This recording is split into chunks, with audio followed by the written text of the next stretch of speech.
Hey everybody, my name is Ernesto, and now we are going to talk about some topics of the morphology. So, before starting, we have to answer next question. What is linguistics? Linguistics is concerned with the nature of language and communication. It deals both with the study of particular languages and the search for general properties common to all languages or large groups of languages. It includes the following subareas or study fields. Pragmatics. Pragmatics is concerned with the way in which context influences the interpretations of meaning. For example, the meaning in context of discourse.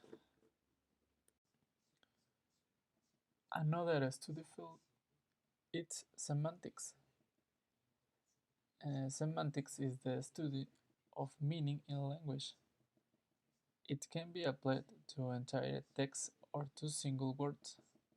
For example, destination and last stop technically mean the same thing, but the semantics analyze their subtle shades of meaning or literal meaning of phrases and sentences. Syntax. Syntax is the order or arrangement of words and phrases to form proper sentences. The most basic syntax follows as subject plus verb and plus direct object. For example, Gillian hit the ball.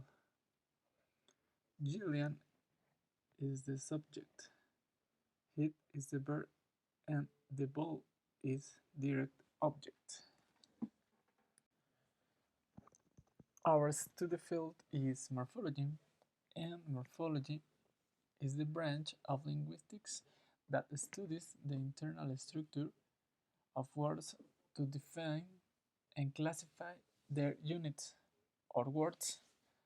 For example, in morphology, if we analyze the word love on my favorite song, Beautiful World, for the Kings of Lion, we can say that the same word may in fact represent different lexemes: lover, loves, love, and lovely. Another study field is phonology. Phonology is defined as the study of sound patterns and their meanings, but within and between languages. An example of phonology is the study of different sounds and the way they are put together to form a speech and words, such as comparing the sounds of the two P sounds and pop, up phonemes. And finally, phonetics. Phonetics is the study of the production, acoustics, and hearing of speech sounds, like pronunciation. Now we will study the following elements or kinds of words. Homonym. A homonym is a single orthographic and phonological word standing for two lexemes.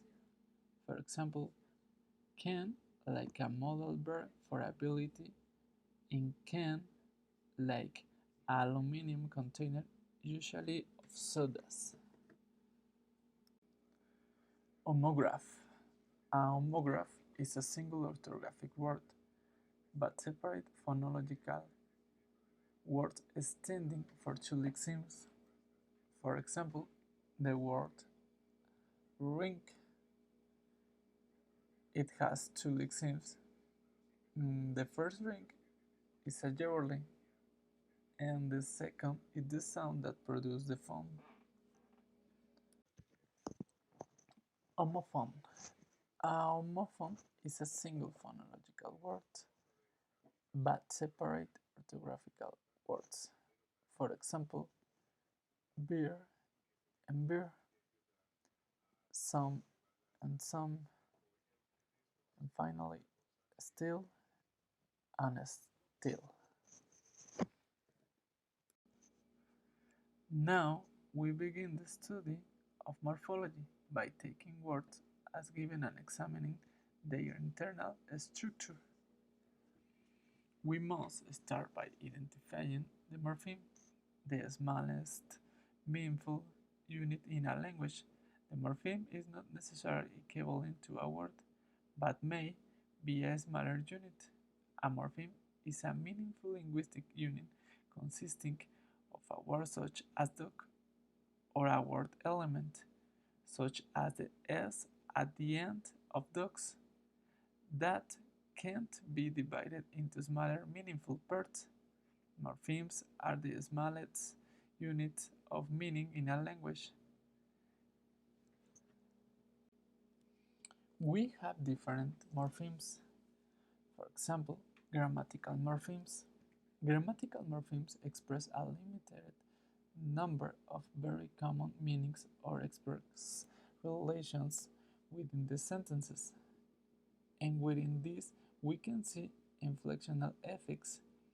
Grammatical morphemes may be parts of words or inflectional effects or small but independent function words belonging to the minor word classes, prepositions, articles, demonstrative, conjunction, and auxiliary. For example, dog and dogs, the meaning is the same. It just changes the grammar from singular to plural, and it's still. Also, we have lexical morphemes. Lexical morphemes express lexical or dictionary meaning. They can be categorized into the major lexical categories or word classes: noun, verb, adjective, or adverb. They constitute open categories to which new members can be added, and within this we can see derivational effects. Lexical morphemes are generally independent words, or free roots, or parts of words, derivational effects, and bound roots. For example, the word friend and friendly.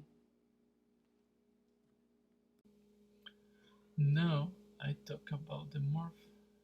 Morph is the concrete realization of a morpheme. That morphs are represented by word forms or phonetic forms. We say that a morpheme is realized as a morph. Zero-morph. We must do so because sometimes a morpheme has no concrete realization, although we know that exists. In such cases, we speak of a zero-morph, one which has no phonetic or overt realization. For example, the word fish, in plural, grammatically doesn't have any change.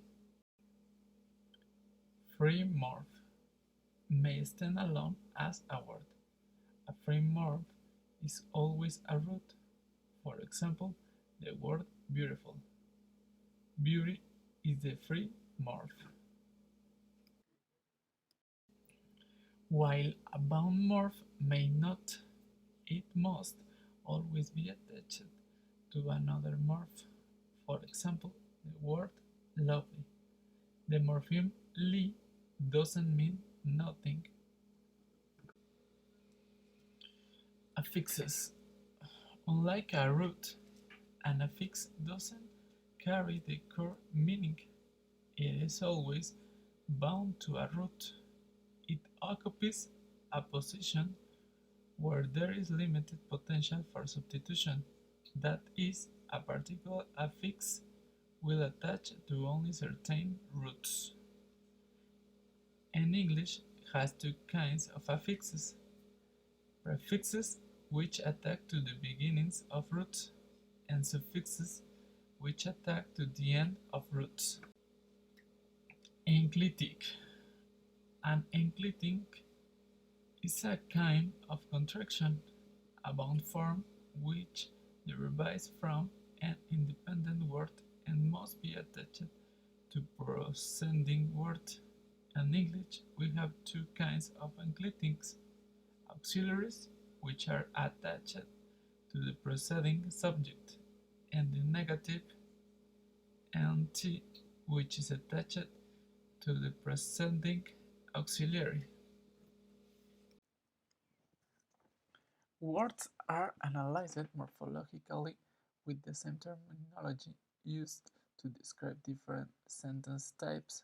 For example, a simple word has one free root. For example, love. A complex word has a free root and one or more bound morphs, or two or more bound morphs. For example, beautiful. A compound word has two free roots.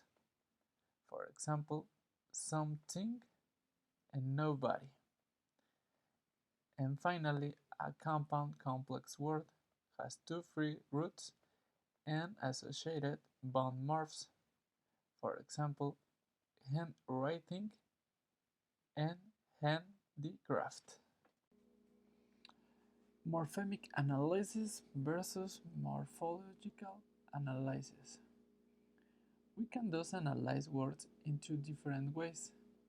In morphological analysis, words are analyzed into morphs following formal divisions, while in morphemic analysis, words are analyzed into morphemes recognizing the abstract units of meaning present.